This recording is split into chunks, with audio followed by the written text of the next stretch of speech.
Chefe, temos as viaturas à espera de revisão há um mês. Temos de as levar hoje sem falta. Paro a produção, a distribuição ou a faturação.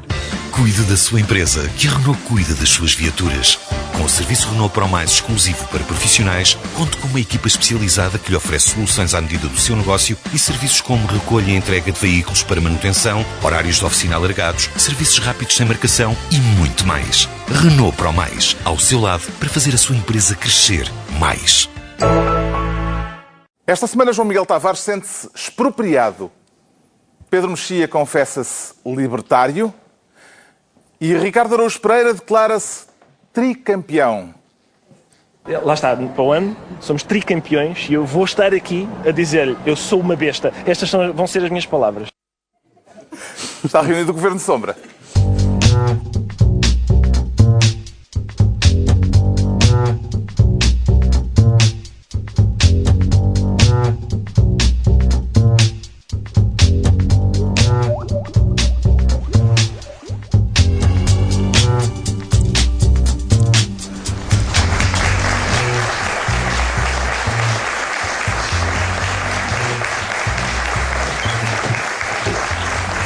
Ora então, viva, sejam bem-vindos. No final de uma semana em que houve otimismo irritante, vacas a voar e em que temos disponíveis, para o que der e vier, diversos adereços. Uma lata de tinta preta, uma corda resistente, para o caso de alguém precisar de se enforcar, talvez, e umas orelhas de burro. Vamos ver se alguma destas coisas será necessária durante esta reunião do Governo de Sombra, mas isso fica para daqui a pouco, porque, por agora, o João Miguel Tavares quer ser Ministro da Vaca Voadora e quer taxá-la ou subsidiá-la, João Miguel Tavares. Nada disso, Carlos, nada disso. Então... Quero apenas contemplá-la. Eu adorei a Vaca Voadora de António Costa e proponho que ela se transforme rapidamente no ex-libris do atual Governo. Eu às vezes tenho dificuldade em classificá-lo e agora, finalmente, a solução apareceu diante dos meus olhos. O Governo da Vaca Voadora. É o Governo da Vaca Voadora. A Vaca Voadora surgiu esta semana, assim, de repente, na política portuguesa, pela mão do Primeiro-Ministro António Costa. Mesmo aquilo que é mais improvável, como seja as vacas voarem, também isso pode não ser verdade. E até as vacas podem voar. E é com muita honra e muita satisfação que, depois de ter cuidado 10 anos carinhosamente deste animal, o vou agora entregar à Sra. Ministra da Presidência para que lhe dê continuidade e continue a demonstrar que nem as vacas voarem é impossível. Não me vão dizer que isto agora não funciona. Não, afinal funcionava mesmo. António Costa, a Ministra da Modernização Administrativa, e a vaca que voa, na apresentação do Simplex, não apreciou a metáfora do Primeiro-Ministro para mostrar que tudo é possível? Não, eu adorei a metáfora. Eu acho que a Vaca Voadora está para este Governo como o Galo de Barcelos para Portugal. Quer dizer, eu não sei se ainda hoje em dia existe um selo, acho que já não deve haver como aqueles selos medievais, senão o selo deste Governo devia ser uma vaca a voar. E o que é extraordinário aqui é que as vacas não voam.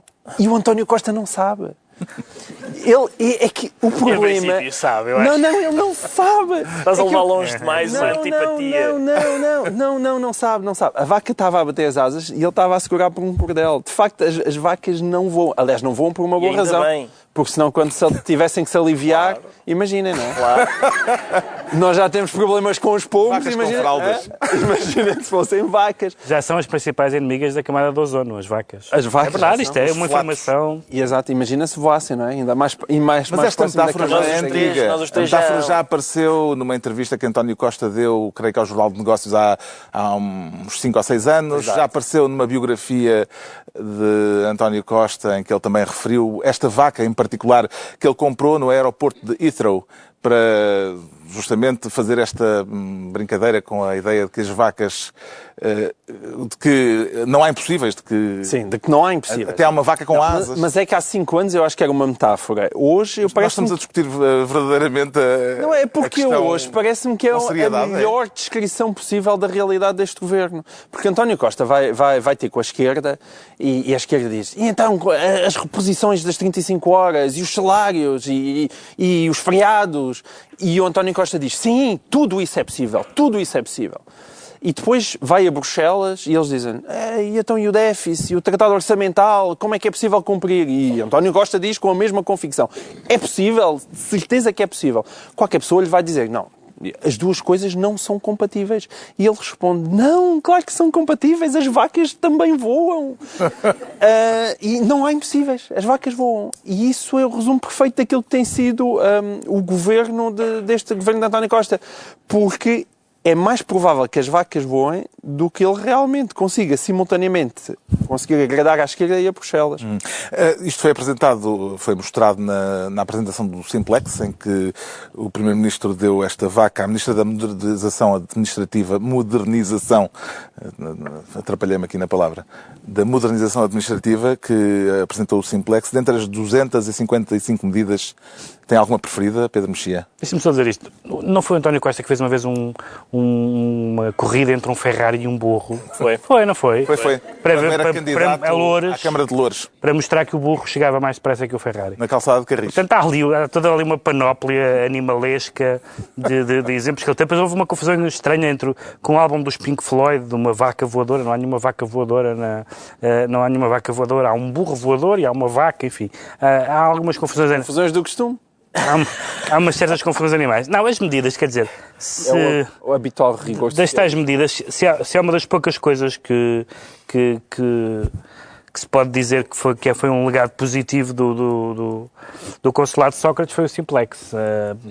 Genericamente, há muito poucas coisas não. Já com esta atual ministra, que na altura não era Sim, ministra, à frente é o dessa Simplex mais pasta. agora. Há duas, eu acho que quase todas as medidas que eu li me pareceram positivas e que correspondem basicamente à passagem para o online da nossa vida jurídica, os documentos, aquela coisa de se ter um médico de família logo escolhido no nascimento, Está de fazer por ti as contas todas do IRS. Era esse. Esse era o ponto que me faltava. Há dois pontos que me parecem problemáticos. Um é o registro criminal online, que, assim dito, parece-me horrível. Claro que deve haver outras linhas, outras letrinhas pequeninas que eu não li. Isto quer dizer, deve ser registro criminal online a quem quem esteja devidamente credenciado para o utilizar, porque senão, enfim... Mas não será o pedido de registro criminal online? Não, em vez de ir à procura se for isso, uma repartição? Se for isso, mas não era isso que, nos dois jornais que eu li, não era isso que vinha. Não é nada disso que interessava, era a vaca voadora. Vocês estão a fugir do tema. A segunda, que me parece como boa intenção... Para vir para aqui discutir as métodos do Simplex. Que me parece com boa intenção, mas que eu tenho algumas dúvidas, que é os impostos por débito direto. Porque, enfim, os débitos diretos dão jeito quando se trata de pagar contas que não são absolutamente com fiscos, como é o caso do fisco. E eu temo que o débito, quer dizer, o débito direto, eu pago contas em débito direto a instituições com as quais tenho uma relação de cliente satisfeito. O fisco, débito direto, nem passa por mim, já está pago. É que eu tenho medo que a seguir eles tenham acesso ao PIN. E, portanto, nas finanças façam logo diretamente.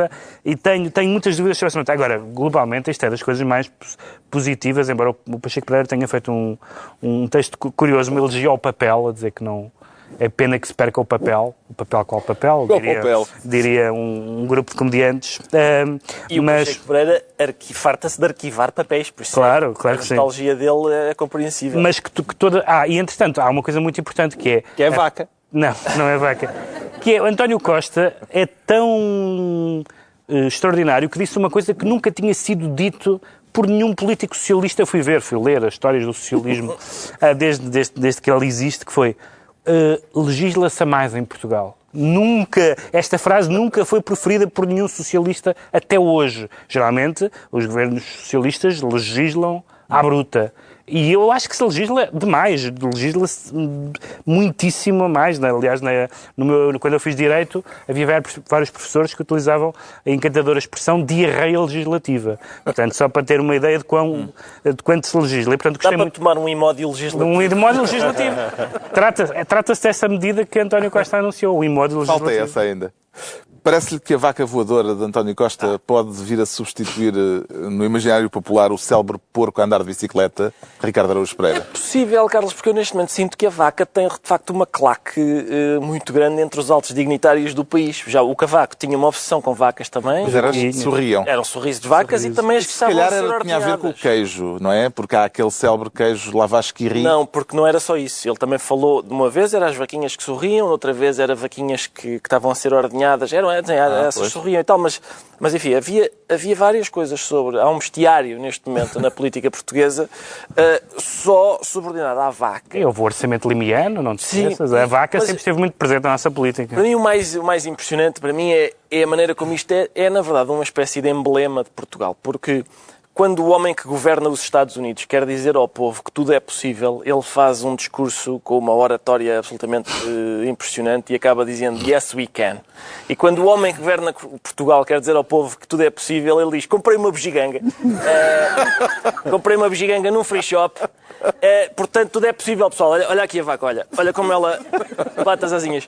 Há uma diferença de estilo bastante sensível, mas no princípio também se dizia que este governo não ia durar nada e tal, por isso eu estou firme. Acreditas também na vaca voadora? Eu acredito que nós os 4 devemos de ser velhinhos e estamos num jardim a dar milho às vacas, porque de repente as vacas voam e a gente diz, olha, vês o Costa, mais uma, o Costa tinha razão. Entregamos então ao João Miguel Tavares o Ministério da Vaca Voadora e agora ao Ricardo Araújo Pereira. A propósito, não está com vontade de usar estas orelhinhas? Não. Estou firme aqui, Carlos. Eu acho que sinto que vocês estão à espera de me ver a tentar sair de um buraco. Temos aqui vários adereços. Quando o buraco é a minha casa, não é? Eu vou escavar ainda mais fundo.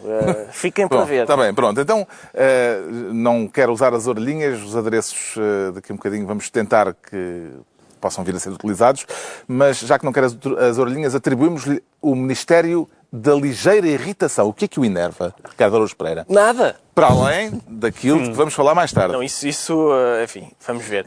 Vamos ter calma todos. Eu tomei valeriana antes de vir. Isto, em princípio, está tratado. E Módio também. E Módio não preciso. Não preciso. Pelo que percebi, quer citar o Presidente da República. Presidente da República, porque o Presidente da República, referindo-se ao Primeiro-Ministro, disse lá, ele às vezes, lá, com aquele otimismo dele, às vezes até um pouco irritante, e o que eu gosto é que antigamente isto seria motivo para um incidente institucional. E eu gosto quando o regular funcionamento das instituições Permite uma piada. permite que as instituições mandem bocas umas às outras. Eu gosto muito de instituições que mandam bocas umas às outras. É possível, hoje, o clima está tão pouco crispado que é possível um presidente de uma área política dizer olá, tu és um bocado irritante às vezes. E o primeiro-ministro de outra área política diz se calhar é verdade, lembras-te daquela aposta que eu te ganhei, foi por causa disso e tal. E pronto. Parece que disse, isto já vem do tempo da faculdade. Da faculdade, sim, numa aposta que ele ganhou ao Marcelo, porque ele apostou que o Marcelo ia dar a melhor nota do curso e assim foi. E eu aprecio. Isso otimismo. Espera até as vacas começarem a pousar. Pois está bem. Porque quando as vacas começarem a pousar, certo, eu acho que o ambiente vai ficar ligeiramente diferente. O otimismo do Primeiro-Ministro também lhe parece ligeiramente irritante, Pedro Mexia? Todo o otimismo parece irritante. Sim, isso sem dúvida nenhuma. Sem dúvida nenhuma. O otimismo é uma questão de falta de informação, portanto, isso irrita-me sempre. Mas pode-se ler isto desta maneira que o Ricardo apontou, e o que eu acho que é verdade, mas também se pode pensar que, justamente por o clima ser distendido, podem-se dizer as coisas. Vai-se dizendo num clima que não é levado a mal. E vai ser interessante ver as coisas que podem ter sido ditas ao longo do percurso, relidas mais tarde. E, portanto, há algumas coisas que são brincadas. Eu acho que é verdade que o tom é distendido, é verdade que o Presidente pode dizer praticamente o que quiser sem ser levado a mal. É também verdade que eles conhecem há muito tempo. Fica para a memória futura. Mas fica dito, porque de facto o otimismo, pode-se arranjar muitas formulações, uma delas é otimismo, e otimismo é a formulação mais simpática que se pode imaginar, porque de facto, tendo em conta de facto as previsões macroeconómicas que o Governo tem, isto que o João Miguel apontou, de achar que se agrava a todas as partes, que se agrada à Europa, que a Europa não vai sancionar ninguém porque nunca o fez, e porque também há países ricos que são incumpridores, que os parceiros de coligação, embora tenham divergências em matéria económica, financeira e europeia, que são matérias pequenas, que vai correr tudo bem e vai durar uma legislatura. Se isto não é otimismo, não há otimista. Isto é realmente um caso galopante de otimismo. Agora, uma coisa é dizê-lo de uma forma crispada, outra coisa é deixar que isto seja dito para que mais tarde se diga, viram como isto era otimismo, ou seja, falta de informação, na melhor das hipóteses. Nesta frase de Marcelo, do Presidente da República, há algum indício de uma ligeira brecha na lua de mel com o Primeiro-Ministro, João Miguel Tavares? Não. Eu concordo com o que o Pedro estava a dizer, embora lá está. Acreditar que uma vaca voa não é otimismo, é delírio, não é? Portanto, eu acho que António Costa está mais próximo do delírio irritante do que do otimismo. E da aldrabice irritante, porque isto tem vindo em crescendo. Agora, quando se ouve o discurso de Marcelo, embora Marcelo também já está muito experimentado para nós acharmos que há coisas que lhe saem pela boca para fora, mas ele também diz tanta coisa que alguma coisa lhe há de realmente sair da boca para fora. Vê-se que aquele discurso não estava escrito, portanto aquilo foi um improviso momentâneo. Foi uma caneladazinha? Não pareceu. Mas também se alguém consegue dar caneladas e nós acharmos que foi uma festinha com o dedo grande do pé, é Marcelo Rebelo de Sousa. E, portanto, vamos ver. O Ricardo Araújo Pereira fica então Ministro da ligeira irritação e agora é a altura do Pedro Mexia assumir o cargo de Ministro do Homicídio. Está com vontade de matar alguém? Pedro Não, Mexia? mas pelos vistos há quem ache que é isso que se passa no Porto, porque o líder da Conselhia do Porto do PSD acusa o Presidente da Câmara, Rui Moreira, de uma tentativa de assassinato político de Rui Rio. E qual foi, em que é que consistiu esta tentativa de homicídio premeditado? Parece que foi aberta uma auditoria das contas da reabilitação do pavilhão Rosa Mota. É o cenário típico do homicídio. Abre-se um inquérito, há umas contas. Lá sabe o PSD Porto. Lá sabe o PSD Porto. O PSD Porto está muito aborrecido com o facto de ter munícipes mais inteligentes que ele próprio, o PSD Porto, que viram que do outro lado tinham um autarca super gastador, que Gaia, sim senhor, avançou muito, mas com uma conta por pagar gigantesca, e o PSD Porto achou que os portuenses eram estúpidos, e os portuenses mostraram que não são estúpidos, e que não queriam que acontecesse ao país o que aconteceu, não queriam que acontecesse à sua cidade o que aconteceu ao país, que é gasta-se e logo se vê. E, portanto, de repente, Rui Moreira conseguiu, neste momento, acho que só o PC e o Bloco é que não querem apoiar Rui Moreira, porque em termos de movimentos dentro dos outros partidos, todos eles se acotovelam para apoiar Rui Moreira. E, portanto, eu não percebo essa lógica. É verdade que Rui Moreira muitas vezes tem reagido, e isso o Presidente da Conselhia do PSD diz, tem reagido de uma forma destemperada. Nós falámos aqui quando ele se referiu ao Presidente da Câmara de Vigo, que queria ser a salsicha na francesinha, lembram-se isso, por causa do aeroporto, que não é, enfim, a imagem mais elegante, nem é a retórica mais... Depois dizendo que o Porto tinha uma oferta cultural de qualidade, disse, isto não é Cagalos de Barcelos, também foi um momento assim de grande entreajuda. Amizade intermunicipal. Exatamente, foi. E, portanto, de facto, Rui Moreira reage às vezes de uma forma que não se percebe. Mas, agora, não é preciso o PSD ser assassinado por ninguém, como também não é preciso Rui Rio ser assassinado por ninguém. Ele fez isso várias vezes sozinho. Rui Rio desistiu da candidatura à presidência da Câmara, à presidência da República, num artigo no JN em que dizia que tinha percebido que uma pessoa do Porto não podia ser Presidente da República, não podia se ingrar. Como se sabe, nunca ninguém do Porto teve uma carreira política em Portugal. Nunca ninguém. Sá Carneiro era da Nazaré, toda a gente sabe. Quer dizer, portanto, são pessoas que se matam bem a si próprias, que não vale a pena estarem a passar culpas. Isto será indício de que a campanha para as autárquicas do ano que vem já começou, João Miguel Tavares? Não, isso eu acho que sim. Eu acho que sim, porque Na verdade, a segunda lei eleitoral em Lisboa para ver que a campanha das autárquicas já começou. Sim, mas por um lado, que não tem sido muito falado, mas que há de vir a ser, pela lei eleitoral portuguesa, o limite de... Os candidatos, não é, que não foram... os políticos que não foram candidatos nas últimas autárquicas podem, na verdade, regressar. Portanto, Rui Rio pode regressar novamente à Câmara do Porto, depois do seu período de pousio, tal como Luís Filipe Neves poderia, por exemplo, regressar à Câmara de Gaia, coisa que não gostaríamos provavelmente de ver. Agora, o PSD Porto pode estar a fazer essas contas e de repente ter a expectativa de Rui Rio, que parecia que queria ser muita coisa entre o Presidente da República, a líder do PSD, e afinal ficou sem nada, não é?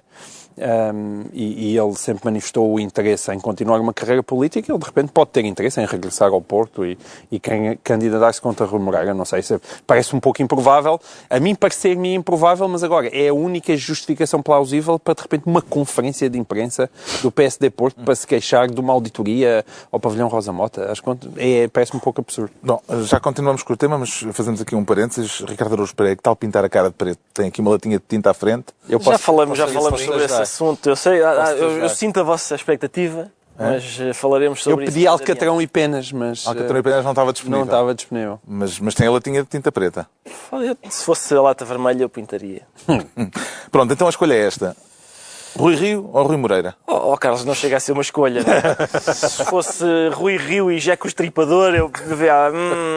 Aliás, se fosse Rui Moreira e Jeco Estripador, eu dava... Sim, teria de ponderar, mas em princípio ia para o Estripador. E perguntemos, porquê é que Ricardo Araújo Pereira não aprecia Rui Moreira? Por causa da sua atividade política? Sim, por causa da sua atividade intelectual? Não, tirando a personalidade dele, eu gosto de tudo. Mas a minha questão é... Rui Rio e Rui Moreira, quer dizer, o Rui Moreira já fez outros ataques inadmissíveis a Rui Rio, por exemplo, eu lembro perfeitamente, aliás, eu assinalo isso, tenho assinalado isso todos os anos, acho que sou o único comentador que assinala isso. Rui Moreira fartou-se de criticar Rui Rio porque não recebia a equipa do Porto nos passos do Conselho e ele já lá está há 3 anos e também nunca recebeu.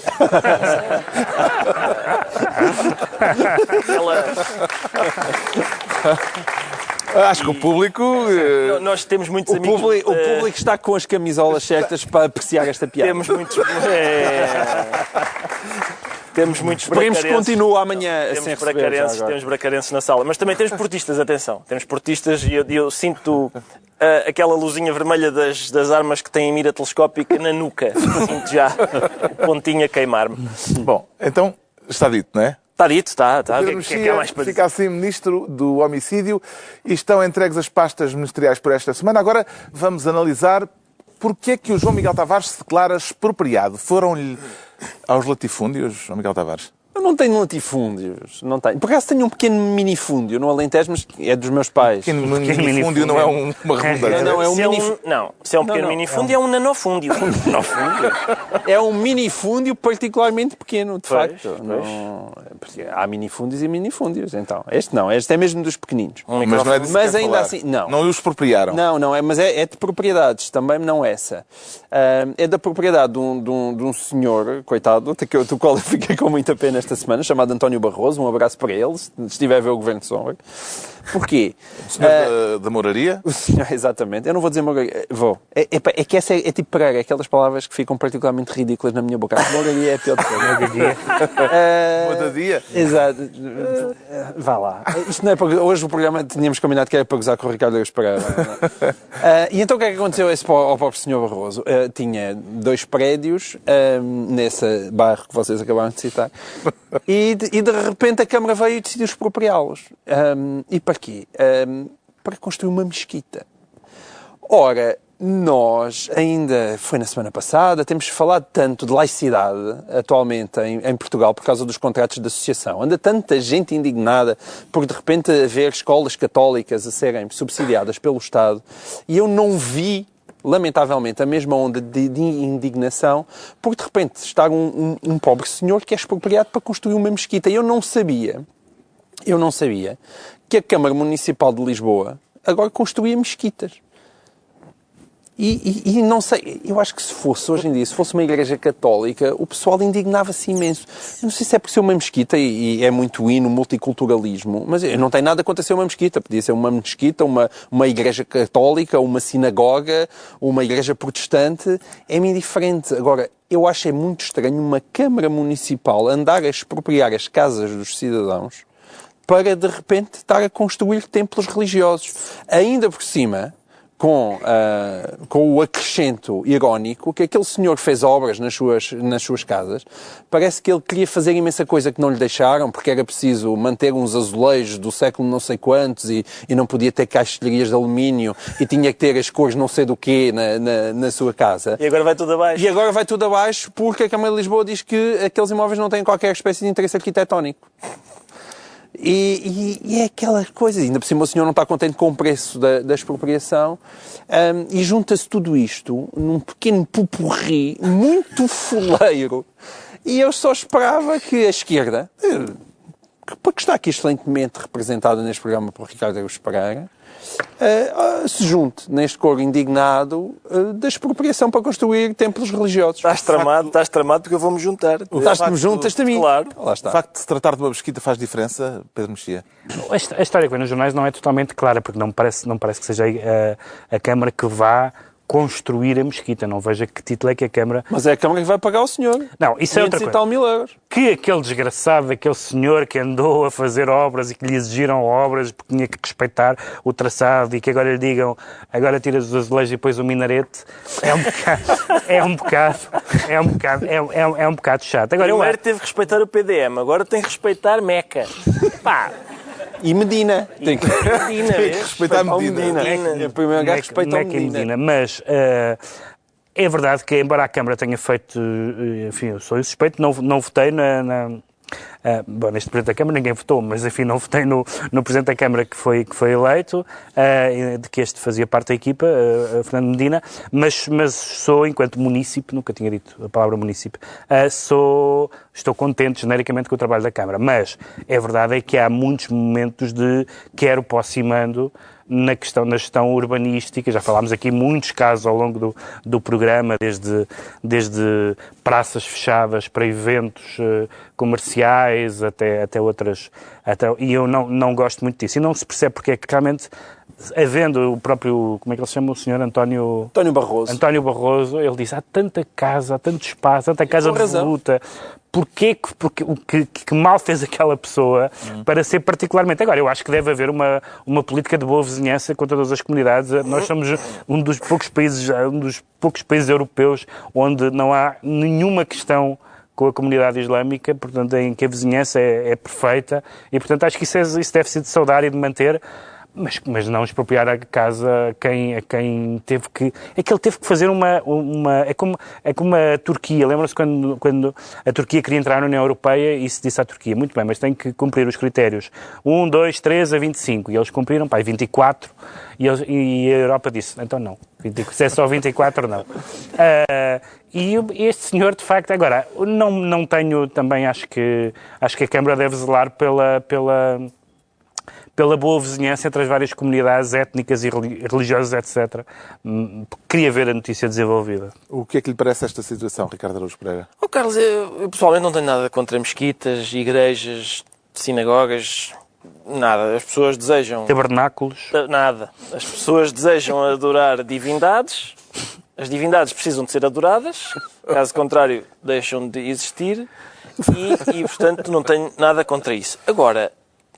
Se puder ser sem aborrecer munícipes que estão na sua vida e não têm culpa que haja vários deuses e várias maneiras de os adorar e várias casas para o fazer, e também sem o dinheiro dos contribuintes, que eu fiquei muito surpreendido com aquilo, pelos vistos, eu não sei a que propósito é que a Câmara vai pagar uma... A Câmara é quem está a pagar as templo. Expropriação e indenização. A Câmara vai pagar templos. Eu acho isso... Se calhar não paga a construção, mas a expropriação pagou. É capaz de haver. Sim, é. Acho... É verdade que aquilo é para requalificar a praça. E pode ser esse o argumento, mas... Fico muito surpreendido. E, por outro lado, fico com vontade de iniciar uma seita. Para ver se... para ver se expropriam aí alguém à minha escolha, que é para eu lá instituir o meu... templo ou um tabernáculo? O meu templo. Era um templo, uma espécie de um pagode. Eras mais uma Está taberna do esclarecido porque tabernáculo. é que o João Miguel Tavares se declara expropriado. Quanto ao Pedro Mexia, sente-se libertário. Descobriu agora as virtudes do anarquismo, Pedro Mexia. Não é exatamente o anarquismo, é aquilo que em algumas tradições se chama o anarcocapitalismo. Porque os americanos agora estão perante esta certeza de que o Trump vai ser o candidato republicano e algumas sondagens que pela primeira vez o dão à frente da senhora Clinton. Portanto, estamos em pleno apocalipse now. Há alguns candidatos, alguns políticos republicanos, alguns já disseram, dos dois presidentes Bush já disseram que não apoiam o Trump em nenhuma circunstância. Mas há alguns candidatos republicanos, alguns políticos e governadores e senadores dizem, bom, se foi isto que o nosso partido escolheu, vai ter que ser. Portanto, são pessoas que acham que pronto, se eles escolherem um candidato realmente horrível, nós opomos-nos. Se é o Trump, passa. É basicamente esta a posição. Até o John McCain disse isso. Pronto, foi isso que eles escolheram, paciência. Não. Quando for um candidato realmente inapresentável, aí nós não deixamos. Mas se é o Trump... Agora, há pessoas no Partido Republicano que admitem votar num terceiro candidato. E há um terceiro candidato que corresponde a uma área política que não existe em Portugal, aliás, não existe na Europa, que são os libertários, que são, para dizer a coisa de uma forma muito simplista, mas para quem não tem a noção do que são os libertários, são pessoas que são economicamente de direita e socialmente de esquerda, portanto, são nos temas chamados fraturantes, são liberais ou progressistas, e nos temas económicos são ultracapitalistas. E há muitos republicanos que admitem votar no candidato libertário, que é o mesmo de há 4 anos, tudo indica, o Gary Johnson, e que há 4 anos teve 1 milhão de votos. 1 milhão de votos na América não é nada, não é? É muito pouco. Mas foi o terceiro partido, foi o candidato mais votado. E, portanto, se das duas uma, ou de facto aquelas pessoas, aquela 40%, ou seja, quando for que os republicanos valham em termos eleitorais, se rendem ao Trump, ou então, de facto, mostram que a sanidade ainda não se perdeu completamente e votam num terceiro candidato, não em massa, mas o suficiente para o afastar de longe, porque eu percebo que haja pessoas que não admitam votar na Hillary Clinton, mas se há pessoas tão decentes como John McCain que utilizam o argumento de se escolheram este, eu apoio, então está tudo perdido. Portanto, espero que os libertários possam ter uns votos de protesto à grande para que ganhe Clinton, é o preço a pagar, mas que Trump não chegue sequer lá perto. Ainda pode não ser Trump como candidato republicano, Ricardo Araújo Pereira? Carlos, eu já aqui confessei que não só tenho uma secreta esperança de que seja, como que ele até ganhe, só porque, por causa daquilo que eu disse, não é? Que até a comida sabe melhor quando parece que o mundo vai acabar. A gente pensa, tem que despachar a fazer as coisas porque saborear melhor as coisas boas da vida. Exato, e há um cheirinho a fim do mundo quando o Trump estiver com a falangeta encostada ao botão que lança lá mísseis e tal.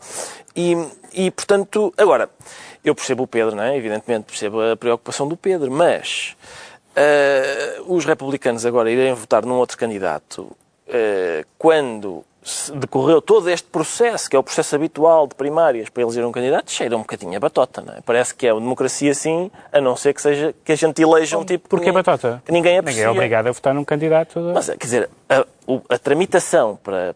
É outro partido. Eu sei, certo, eu sei. Não é um candidato do Partido Republicano chegar à convenção. Isso Sim, seria batota. mas aí o Trump chegaram a falar a ser um republicano a ser o candidato. Também essa hipótese. À margem, sim, exatamente. Aliás, o que eles pretendem é, como aquele Partido Libertário é pequeno, eles dizem é muito fácil ganhar as primárias deste Partido Libertário. E isso tem um travozinho a batota que, para mim é um bocado bizarro encontrar uma eleição em que o batuteiro não é o Trump. Quer dizer, está o Trump e há 2 candidatos e um é batuteiro e o outro é o Trump. Isso seria, para usar uma imagem futebolística, seria ganhar um jogo com a mão de Deus. Não interessa como se barra o Trump, qualquer método é bom para evitar que alguém que há uns anos aparecia que há uns anos aparecia... Olha que isso pode ser uma formulação que parece pouco democrática. Como um sketch. Não, barrá-lo nas eleições. Bom, não há nada mais democrático do que isto. O Trump, há uns anos, eram sketches dos Simpsons. Eles imaginavam no futuro que a América tinha o presidente Trump. E as pessoas riam só o presidente Trump. E agora há sondagens em que ele está à frente. Portanto, qualquer método democrático é bom para o travar, mesmo que seja batota. Mais um parênteses, já agora, aquela corda... Estamos tão perto de falar no assunto, vamos lá despachar isto e vamos ao que interessa. Corda não? Deixa estar a corda. Parece resistente. Não, é resistente, é boa, sim. Não, e nós ainda por cima estivemos a falar de um tema, não é? Martim Muniz e tal, não é? Pois, Fica lá ao pé. A não? propósito da Mesquita. Estou firme, vamos falar sobre o E se o assunto. Trump fizer a nível nacional aquilo que fez das primárias republicanas, João Miguel Que é ganhar as presidenciais? ou se as disputar Eu acho que é mesmo até ao emigrar para fotofinish? Marte. Eu oferecia-me como candidato, provavelmente, para a viagem interplanetária. Embora, por outro lado, eu acho que se a América resistisse a Trump presidente, resiste a tudo, não é? A vida após humoristas é que estava boa, por isso é que ele quer tanto que o Trump ganhe. É um interesse próprio. Eu acho que Não, sim. é que atenção, nas últimas semanas apareceram várias vezes escritas em colunas e até em sketches de humoristas e tal, uma coisa que nós jurávamos que nunca ouviríamos dizer, nem que vivêssemos 100 anos, que foi saudades do Bush. As pessoas que disseram saudades do Bush nas últimas semanas é incrível. Pronto, já sabemos então porque é que o Pedro Mexia se declara libertário. E chegou finalmente o momento de ouvir o tricampeão Ricardo Araújo Pereira. Que ganhou com Rui Vitória, contrariando a teoria do erro histórico, nomeadamente de Ricardo Araújo Pereira. Está pronto a assumir, Ricardo Araújo Pereira, que é uma besta? Com certeza, claro. Claro que estou, uma promessa é uma promessa. E eu, aliás, devo dizer que a constatação de que eu sou uma besta, eu faço-a diariamente, não é? E é muito raro, e é para mim um gosto especial, ter um pretexto tão bom para fazer esta constatação. Eu, a este propósito, queria dizer que eu ainda não falei de Rui Vitória. Há pessoas que ouviram coisas que eu não disse. Na altura em que eu falei, o Rui Vitória nem sequer tinha sido contratado. E, portanto, eu confesso aqui, quero confessar, até porque, pelos vistos, neste momento sou o único, que eu, em junho, não acreditava que o Benfica fosse tricampeão e quero confessar mais. Em novembro acreditava ainda menos. Aparentemente sou o único neste momento, mas eu vou dizer muito claramente que sim, que eu não acreditava.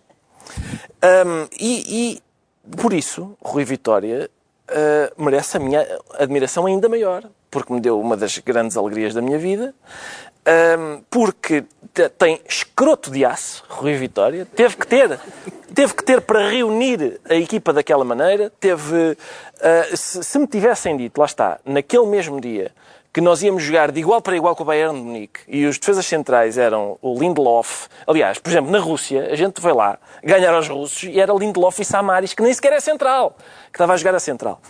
E, portanto, eu não acreditei. De facto, não acreditei.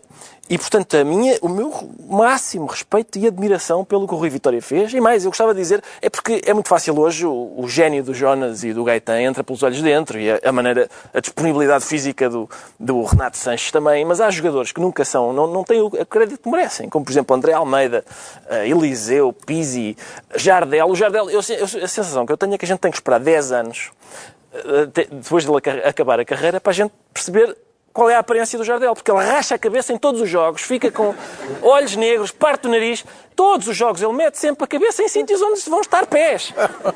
E eu tenho muita admiração por isso. Agora, em relação ao resto que eu disse, eu quero que não haja nenhuma dúvida. Eu mantenho tudo o que eu disse. Tudo. Eu continuo a dizer, como disse ali no princípio, que uma equipa só de jovens não ganha o campeonato. Eu posso lembrar qual é a idade do nosso melhor marcador. Não é bem um jovem. Jonas. E esse é isso. A política de aposta nos jovens, tal como Luís Filipe Vieira entende, eu sou contra. Sou crítico dessa política, porque o Luís Filipe Vieira disse isto ao Record em 2014. Em 2020, de certeza, mais do que 60% ou 70% dos jogadores serão formados no Benfica. Epá, façam as contas, nem o Barcelona tem esta percentagem de jovens formados no plantel. E entre o Benfica e o Barcelona há uma diferença radical, que é, quando o Barcelona forma um Renato Sanches, dali a 7 meses ele não está no Bayern de Munique. Dali a 17 anos, se for preciso, ele continua no Barcelona. E por isso o Benfica tem que apostar nos jovens, tem que apostar na prospecção, tem que estar atento a jogadores como o Jonas, por exemplo. Tem que ser, havia aquela frase do Real Madrid que era Zidanes e Pavones. Nunca mais falaram nisso porque o Pavon não era tão bom como eles pensavam. O Benfica tem que ser Renatos, Gaetãs e Jonas. Tem de ser isso, tem de ser as 3 coisas, não pode ser só apostar na juventude. Está a desaparecer o efeito da valeriana. Está, um bocadinho, sabes porquê? E sabem porquê? Porque sempre que alguém critica o Presidente do Benfica manda dizer que essa pessoa tem uma agenda. E eu não queria passar-se de hoje que eu deixasse de ter uma agenda escondida. Eu tenho, de facto, uma agenda. E a minha agenda é, eu quero que o Benfica ganhe. É mais do que querer, eu preciso que o Benfica ganhe. Esse é o problema. Há duas coisas, eu não peço muita coisa. Eu peço duas coisas da vida. Uma é saúde para as miúdas. Outra é que todos os anos eu possa acabar uma noite, geralmente em maio, deitado, todo escangalhado no chão do Marquês de Pombal, a babar-me para uma sarjeta. É a única coisa que eu peço. Pá, e a minha questão é a seguinte. Quando eu tinha 10 anos, o Benfica sozinho tinha mais campeonatos ganhos do que os outros clubes todos juntos. Este foi o mundo que me apresentaram. Isto é o mundo que eu conheci. E é isto que eu quero que o mundo seja. Então, o que é que aconteceu? Enganaram-te. Os 30 anos subsequentes, o Porto ganhou 21 campeonatos. 21 em 30. Alguém teve a dormir. E cerca de metade desses 30 anos, o responsável pelo futebol do Benfica foi o Luís Filipe Vieira. Por isso, peço desculpa se eu às vezes, quando ele no fim de um bicampeonato ganha ao fim de 20 anos, ele diz, espera aí que vamos mudar umas coisas, e eu fico com medo. É mais valeriana. Eu fico com medo. Pá, por amor de Deus. É assim, meus amigos. Eu leio livros, eu ouço sinfonias, eu vi catedrais. Não há muita coisa que me emocione tanto como aquele passe do Rui Costa para o golo do Isaías no Benfica Parma de 1994. E, portanto, é da minha vida que estamos a falar. Não brinquem. A única coisa que eu peço é não brincar com isto. Eu digo a mesma coisa. Eu acho má ideia oferecer o treinador campeão ao rival. Acho que é estúpido. A gente pode dizer, mas resultou. Atravessar a autoestrada a correr pode resultar, mas é estupidez. Oferecer. E mais, se o Vieira este ano quiser oferecer o Rui Vitória ao Porto para o próximo campeonato ser mesmo ainda mais competitivo, eu vou ser contra outra vez. Contra outra vez. Não pode ser o Vitória, o Jesus. Por mim pode ser o Manel Palito. Eu sou contra tirar. Sou contra. É muito simples. É muito simples. Se estás a ganhar, está quieto. Se resulta, não mexas, caraças. É assim, pá. É assim. É muito simples. Se me garantem que o Manel Palito ganha a Liga dos Campeões, eu vou à mão escavar um túnel para ir buscar ao Linhó, pá. É muito simples. Viva o Benfica! Viva o tricampeão! Dá-me o 36, cara! Damos ao Ricardo Araújo Pereira o benefício da dúvida, João Miguel Tavares. Não, é injusto. Eu sei que ele agora está aqui na Berlinda, mas eu partilhei as mesmas opiniões do que ele lá no início do campeonato. Sou talvez um bocadinho mais generoso, só porque, de facto, pode ser aquilo que o Ricardo está a dizer. E o Luís Filipe Vieira ficou sem voz. Ainda estás embaçado. Hiperventilei. Um bocadinho de tinta. Está embargado. Mas o Ricardo, continuas convencido que Jorge Jesus é o melhor treinador português? Não, nem isso retiras nada. Eu continuo convencido. Meus amigos, eu não andei 6 anos armado em parvo. E atenção, Luís Filipe Vieira também não andou. Nós descobrimos ao fim de 6 anos que afinal o Jorge Jesus não presta para nada. Então se calhar erramos. O erro foi ter estado tanto tempo. Não presta bom. É conversa. Continuo a achar que é bom treinador. Continuo a achar que o Eriksen é bom treinador. São bons treinadores. Lamento. É bom treinador. E é o que eu te digo. O meu ponto é, estás a ganhar, está quieto, pá. Não brinques com a minha vida, pá. A sério, eu quero, eu preciso daquilo, pá. Não, mas eu quero que o Benfica ser tricampeão não seja uma ocorrência que a gente espera 40 anos para ver. Quero que seja uma aborrecidíssima monotonia. É isto. Olha, o Benfica foi campeão. Eu sei. É natural. o que eu acho é que o Rui Mas se calhar não foi o treinador, se calhar foi a estrutura. Não foi nada. Não, eu acho que isso aí não. Eu acho que o Rui Vitória, eu não disse isto. É só para o gajo falar, O Rui Vitória, ainda por cima, depois da pré-época desastrosa que lhe arranjaram, depois da situação em que a equipa chegou a estar, nós chegámos a ter, acho eu, 4 vitórias, 1 empate e 3 derrotas no campeonato. Isto chegou a ser enfim, o que o Benfica tinha, eram os resultados do Benfica. Depois disso, reunir forças, cerrar os dentes e sem se queixar de nada, levantar a equipa toda e ser campeão, isso tem um nome, isso é a Benfica, pá. Sim. Ninguém está verdadeiramente convencido hoje em dia que o Rui Vitória de repente seja melhor treinador do que o Jorge Jesus, embora o Jorge Jesus tenha ganho bola, não é? Ganhou bola e teria sido fácil até no final. Eu acho que o Luís Filipe Vieira esteve muito, muito bem naquele seu discurso na Câmara Municipal. Aquele em que parabenizou o Em que Sporting. parabenizou o Sporting e disse muitos parabéns por aquilo que vocês fizeram, por aquilo que nos obrigaram a fazer. Pois claro, o meu medo é esse, é que ele agora... E agora o Porto também nos vai obrigar a fazer coisas giras. Não, Epá, mas ele pá. teve bem. É ele que eu teve não bem. quero Houve aí uma competitividade, elevação. eu quero estar sossegado, pá. Não, pois, está bem, mas apesar de tudo, a minha maneira de viver o Benfica é ligeiramente diferente da do Ricardo, que eu de facto não vejo um todo pintado de vermelho e branco. Atenção, deixa-me só dizer isto, porque nós hoje temos aqui, temos pelo menos uma senhora portista com a qual estive a falar antes do programa começar, temos muitos amigos bracarenses aqui, e verdade. toda a gente, atenção, estamos aqui a falar do Benfica, mas... Vieram para amanhã para, exatamente. para o jogo Mas do final da taça. Este meu disparate, eu sei que os meus amigos das outras cores percebem exatamente o que é que estamos a falar, porque nós somos todos, temos a mesma doença, é só... Não, o teu estado é A mais grave. estirpe do vírus, não é? Não é? É a mesma doença, só que a estirpe do vírus é diferente, é só isso. É a única diferença. A tua está mais avançada. Não está. A tua está mais avançada, isso acho genuinamente. Agora, ninguém verdadeiramente ainda está convencido de quão bom é Rui Vitória. Agora, ele ganhou com todo o mérito a possibilidade de vir provar para o próximo ano com uma pré-época decente, coisa que ele não teve. Dá-me ideia que daqui a nada de repente ser metade da equipa por tudo que começa aí a sair. Agora, ele ganhou esse espaço para provar quão bom ele pode ser de repente Luís Filipe Vieira tenha tido uma sorte incrível e tenha sido um milagre e de repente Rui Vitória vai-se descobrir e seja um treinador tão bom como Jorge Jesus foi, com a vantagem, que isso é evidente que sempre que era essa a aposta, de apostar mais nos jovens, de não desprezar completamente as competições europeias, porque é evidente que Jorge Jesus tem vários handicaps. O Benfica fica a ganhar numa coisa, é que tem realmente um treinador bem mais civilizado do que tinha anteriormente. Porque às vezes é um bocadinho embaraçoso com Jorge Jesus e Rui Vitória tem estado impecável nesse aspecto. É um gentleman, isso não há dúvida. Depois o que aconteceu nesta época, prefere Rui Vitória ou Jorge Jesus? Deixa-me só fazer também uma previsão, que não diz respeito à próxima temporada, mas é com um horizonte um bocadinho mais vasto. Tem-se dito que, e com alguma razão, se calhar, que a TVI elegeu um Presidente da República, mas é possível que a TVI no futuro eleja um Presidente de um clube. Queria só que fique aqui a nota, porque, atenção, desde o mapa cor-de-rosa, desde que os ingleses nos ameaçaram as colónias em África, que ninguém fazia uma intervenção tão apaixonada sobre uma coisa. As pessoas no pré que estavam mais calmas a discutir o 11 de março do que tu neste momento. Portanto, atenção, eu garanto, sigam este senhor. Garanto que isso nunca vai acontecer. Nunca vai acontecer. Agora, quer dizer, quem é melhor treinador? Essas conversas não fazem muito sentido. Não fazem muito sentido, pode-se dizer em Não é abstrato. quem é o melhor treinador, é quem é que prefere. Porque... Para quê? Para ir lá à casa? O Rui Vitória, com certeza.